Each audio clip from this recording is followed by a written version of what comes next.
살다 보면 누구나 한 번쯤 위기의 순간을 맞게 됩니다.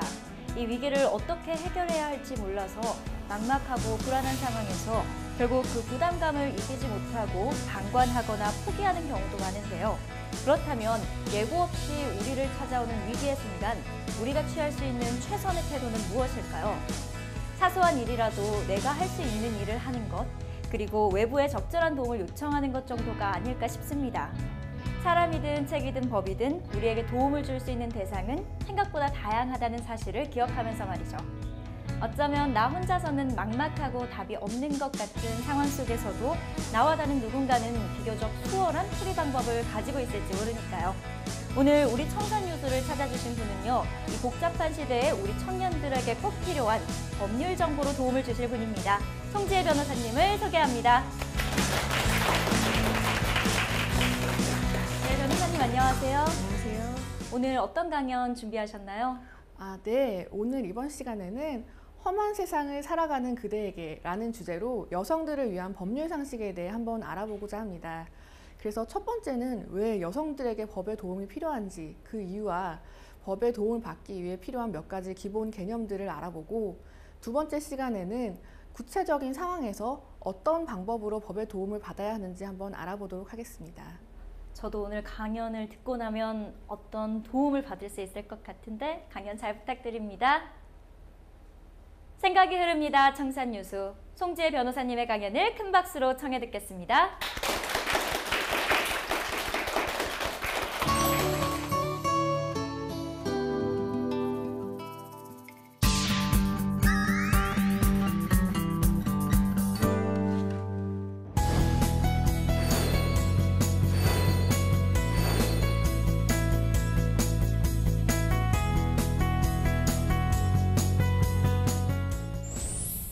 안녕하세요. 저는 송지혜 변호사입니다.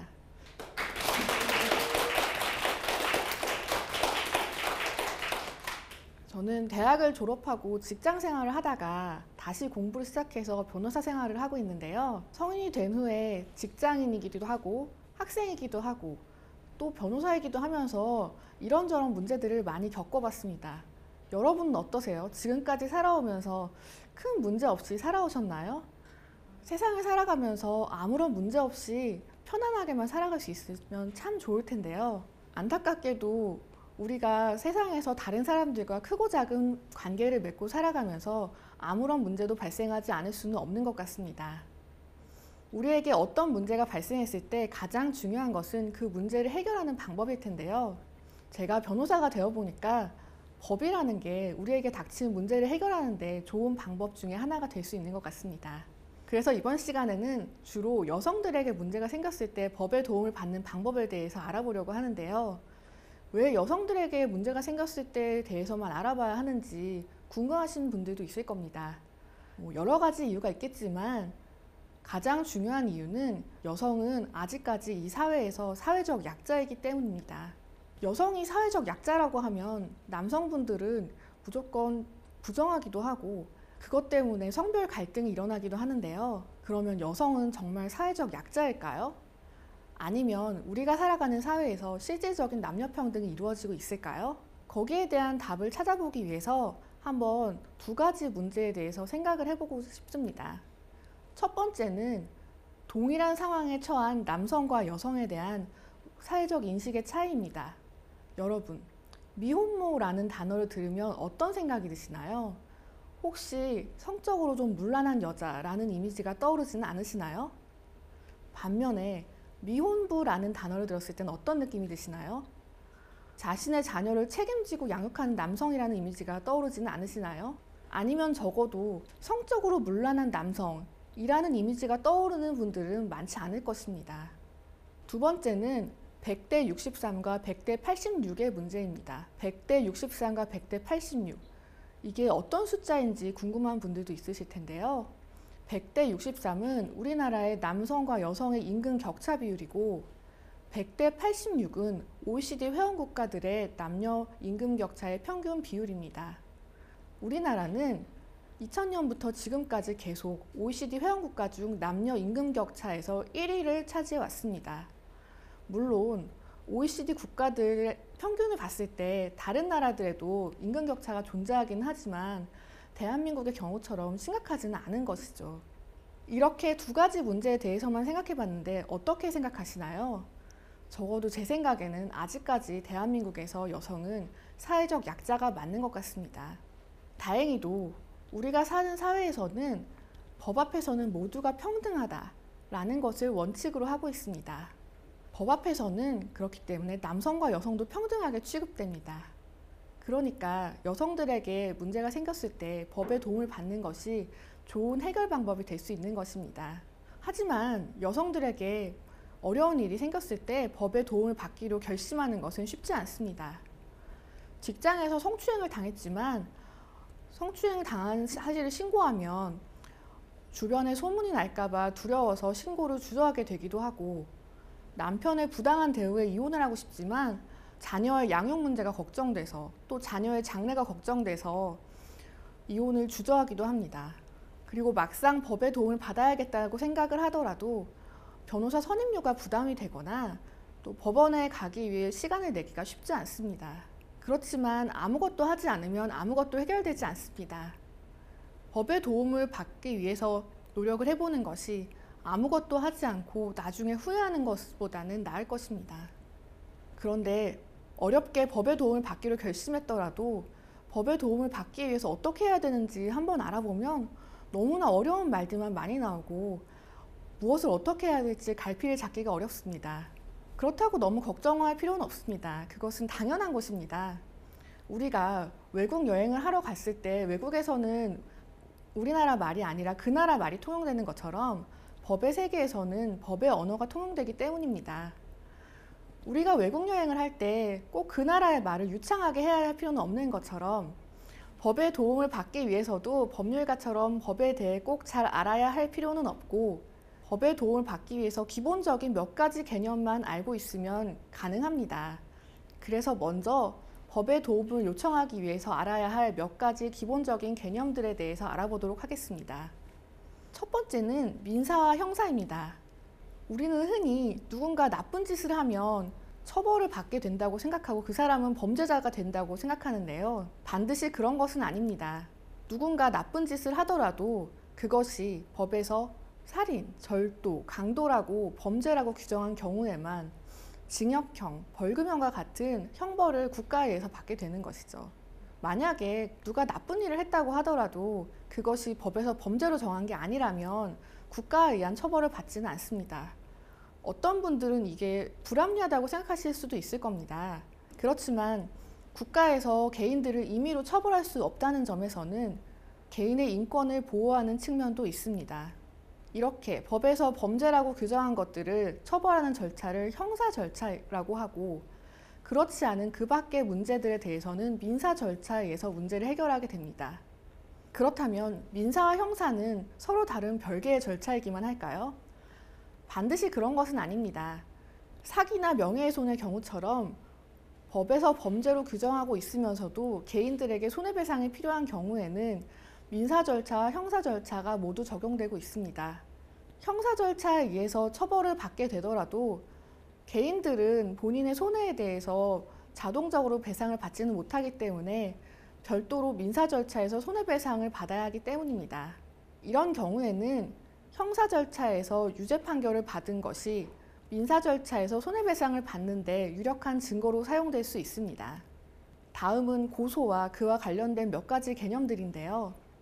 우리는 흔히 어떤 문제가 생겼을 때 당신 고소할 거야 라고 강하게 말하곤 합니다. 대체 고소가 무엇이길래 이렇게 경고하듯이 말하는 것일까요?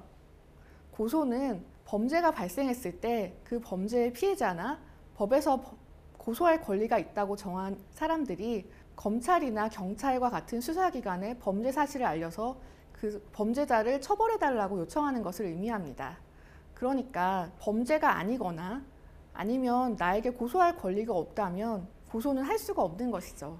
우리가 많이 들어본 말 중에 고소랑 비슷한 고발이라는 말도 있습니다. 고발은 무엇일까요?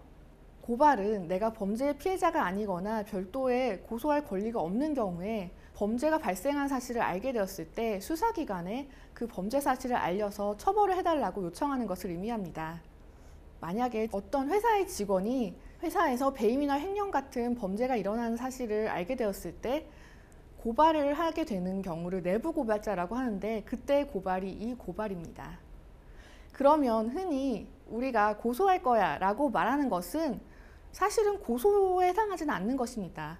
이런 경우는 보통 범죄가 아닌 경우여서 민사소송을 제기하기 때문에 소송을 제기한다 라고 해서 제소라는 단어를 사용해야 하는 것이 맞습니다. 그렇지만 제소는 고소나 고발에 비해서 일반인들에게 친숙한 단어는 아닌 것 같습니다. 법의 도움을 받기 위한 절차를 시작해서 만약 정말 재판이 진행된다면 어떤 식으로 진행되는지 궁금한 분들도 많이 계실 텐데요. 형사재판 같은 경우에는 피해자가 꼭 법정에 가는 것은 아니기 때문에 여기서는 주로 민사재판의 경우에 대해서 설명드리도록 하겠습니다. 왼쪽에 보시는 사진은 민사법정의 일반적인 모습인데요. 법원의 위치나 재판의 규모에 따라 조금씩 차이가 있을 수도 있지만 이것이 일반적인 형태입니다. 가운데 있는 판사석을 정면으로 보았을 때 왼쪽에는 원고가, 오른쪽에는 피고가 앉아서 재판을 진행하게 됩니다. 흔히들 외국 드라마에서 보면 변호사들이 열정적으로 변론을 하고 치열한 공방이 오가고 있어서 우리나라의 재판에서도 그렇게 진행이 되지 않을까 생각하시는 분들이 많은데요. 꼭 그렇지는 않습니다. 대부분 우리나라는 미리 제출한 문서의 내용을 기준으로 재판이 진행되기 때문에 열정적인 변론이 오가는 경우는 많지 않습니다. 그렇기 때문에 법원에서 한 사건의 재판을 배정하는 시간도 10분 내외의 짧은 시간입니다. 그래서 만약 법원에 늦게 가게 된다면 재판 시간이 경과돼서 불출석 처리가 되고, 이런 경우에는 본인의 재판의 판결에 불리한 영향을 미칠 수도 있으니 가능하면 정해진 시간보다 일찍 법정에 도착하는 것이 좋습니다. 법정에 출석할 때 꼭 정장을 입어야 하나, 이런 내용이 궁금하신 분들도 많을 텐데요. 사실 꼭 정장을 입어야 할 필요는 없습니다. 단정하고 깔끔한 차림을 하고 가면 충분합니다. 사실 옷차림보다 더 중요한 것은 법정에서의 태도입니다. 법정에서 불손한 태도를 하는 경우에는 법정 경위에 의해서 퇴장을 당할 수도 있거든요. 법정에서는 공손하고 겸손한 자세로 재판에 참석하는 것이 좋고, 만약 법정에서 증언을 할 일이 생긴다면 묻는 말에만 네, 아니요 라고 간단하게 답하고 요점만 간단하게 말하는 것이 좋습니다. 불필요한 말을 하게 되는 경우에는 오히려 본인에게 불리한 진술을 하게 되어서 재판에 좋지 않은 영향을 미치게 되기도 합니다. 지금까지 법의 도움을 받아야 하는 이유와 법의 도움을 받기 위해 알아야 할 기본적인 개념들에 대해서 알아보았는데요. 구체적인 상황에서 법의 도움을 받기 위한 방법들과 몇 가지 용어에 대해서 한번 알아보도록 하겠습니다. 먼저 구체적 상황에서 어떻게 법의 도움을 받아야 되는지 생각해 보기 전에 알아두어야 할 것이 있습니다. 바로 우리가 일반적으로 생각하고 있는 생각과 법은 조금 다르게 적용된다는 것인데요. 우리는 보통 누군가 나쁜 짓을 하면 그 사람은 벌을 받아야 되고 나는 피해자이니까 거기에 대해서 당연히 손해배상을 받아야 된다, 이렇게 생각하기가 쉬운데 반드시 그런 것은 아닙니다. 법이 어떻게 적용되는지를 쉽게 알 수 있는 게 바로 왼쪽 사진에서 볼 수 있는 정의의 여신상인데요. 사진에서 보실 수 있듯이 정의의 여신상은 눈을 가리고 한쪽 손에는 칼을 들고 또 한쪽 손에는 저울을 들고 있습니다. 이것은 정의를 실현하기 위해서는 눈을 가려서 공평하게 어느 쪽에도 치우치지 않는 자세로 칼로 사회질서를 어긴 자에게 제재를 가하지만, 제재를 가할지 여부에 대해서 판단하기 위해서는 저울과 같이 객관적이고 엄정한 법의 기준을 적용한다는 것입니다. 그래서 우리가 법의 도움을 요청했을 때도 주관적으로 저 사람은 나쁘고 나는 피해자다, 이렇게 주장하기만 하면 될 것이 아니라 법에서 정한 요건과 절차를 거쳐서 또 객관적인 증거를 제시해서 법의 도움을 받아야 하는 것이죠. 여성들에게 발생할 수 있는 피해 중에 하나가 바로 성범죄입니다. 성범죄라고 하면 왠지 거리가 멀게 느껴지실 수도 있겠지만 누군가 나의 의사에 반해서 신체를 만진다던가 하는 것도 성범죄인 강제추행에 해당할 수 있고요. 그 밖에 강간이나 중간간 같은 성범죄가 모두 포함됩니다. 이런 성범죄 같은 경우에 어떻게 여성들이 대응해야 할지, 한번 그 방법에 대해서 알아보도록 하겠습니다. 가해자와 피해자가 은밀한 장소에서 성범죄가 일어나게 되고, 그렇기 때문에 성범죄 현장을 목격한 사람이 거의 없고 또 증거를 확보하기도 어렵습니다. 대부분은 피해자의 진술만으로 성범죄에 대한 유죄를 판단하게 되는 경우도 많습니다. 즉, 성범죄 같은 경우에는 객관적인 증거를 확보하기가 너무 어려운 것이죠.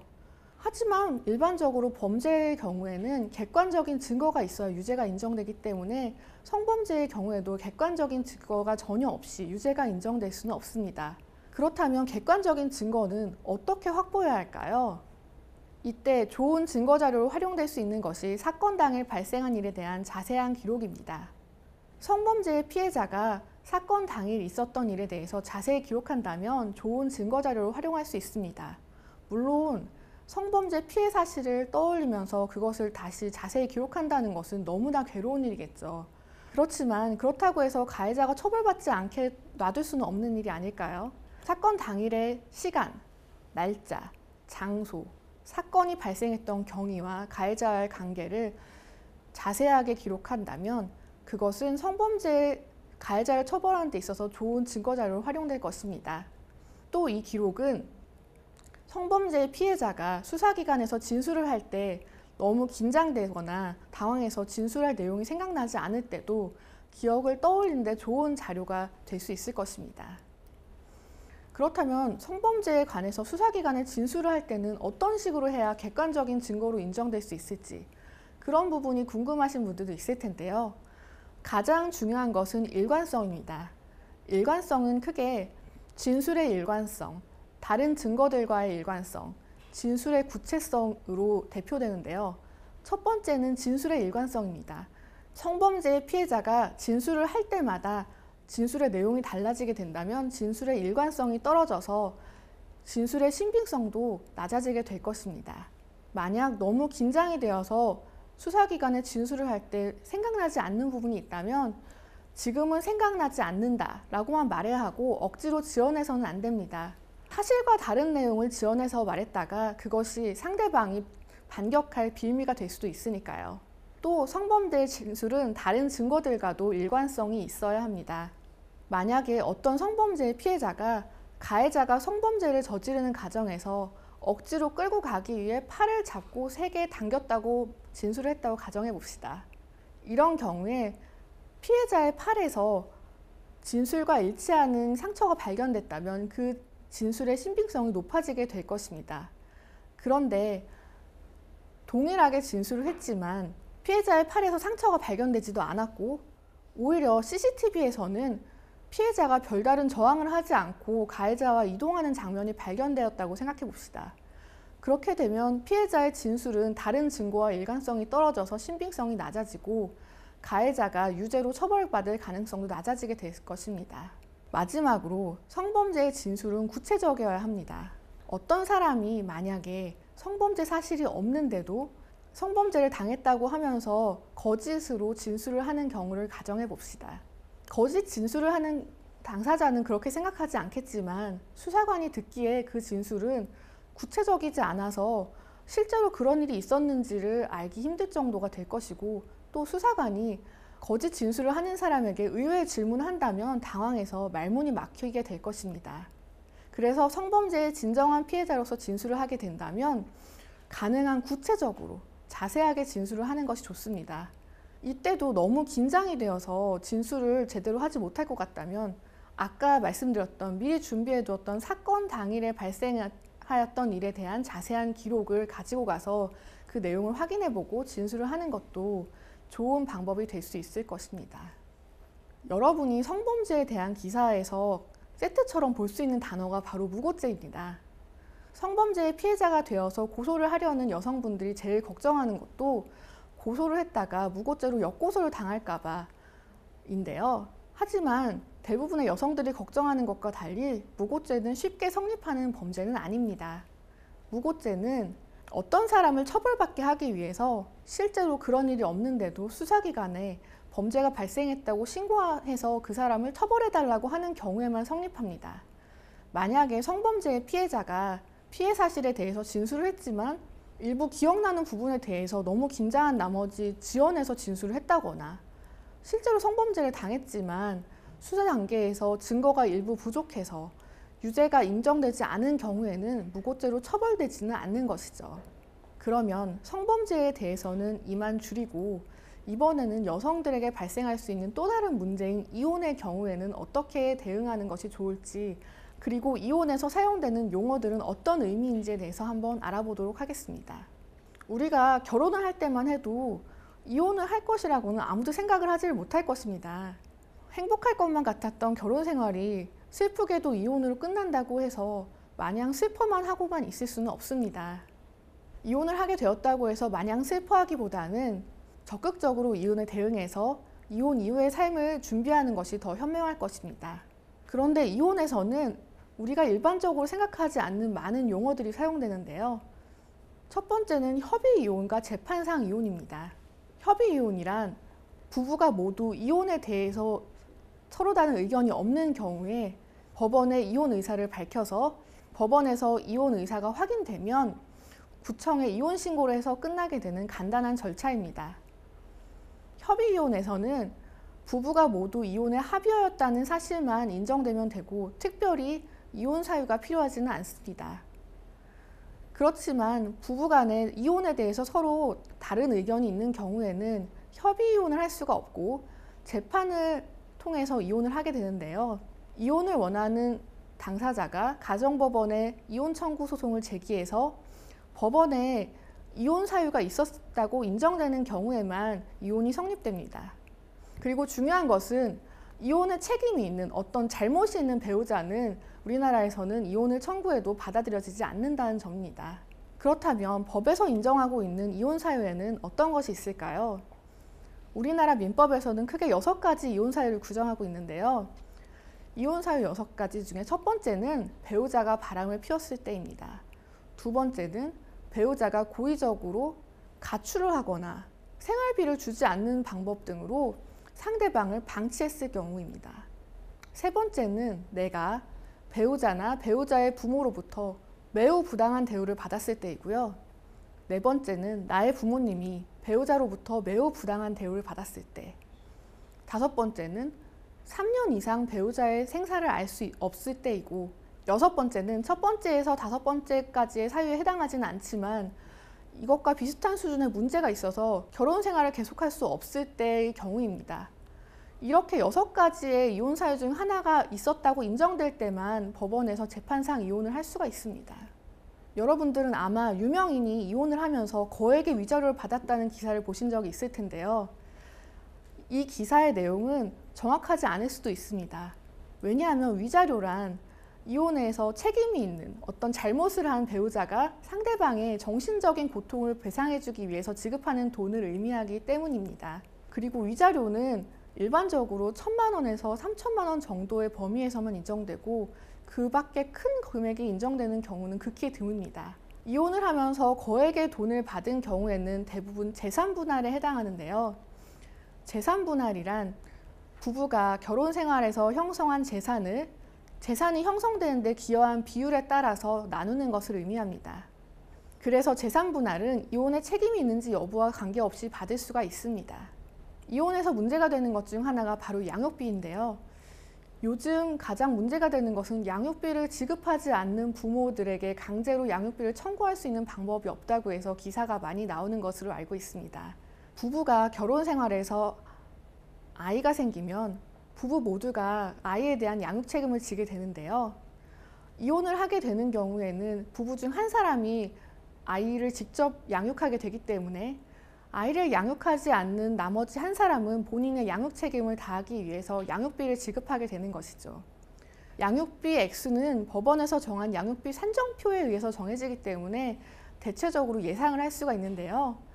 일반적으로 부모의 수입이 많을수록 또 아이의 나이가 많을수록 큰 금액의 양육비가 정해집니다. 조금 전에 말씀드렸다시피 양육비를 이혼 후에 지급하지 않는 경우가 많아서 문제가 되고 있는데요. 앞으로는 다른 나라의 경우와 같이 강력하게 양육비를 지급하도록 강제할 수 있는 수단을 만들어져야 할 것 같습니다. 짧은 결혼 생활만 하고 이혼을 하게 되는 경우에는 혹시 혼인 무효나 혼인 취소가 가능한지 이런 부분에 대해서 궁금하신 분들도 많이 계신 것 같은데요. 왜냐하면 짧은 결혼 생활만 하고 또 이혼이라는 꼬리표를 달기엔 너무 억울하잖아요. 그렇지만 혼인 무효나 혼인 취소는 생각보다는 잘 인정될 수가 없습니다. 법에서 정해진 기준에 해당하는 경우에만 혼인 무효나 혼인 취소가 인정됩니다.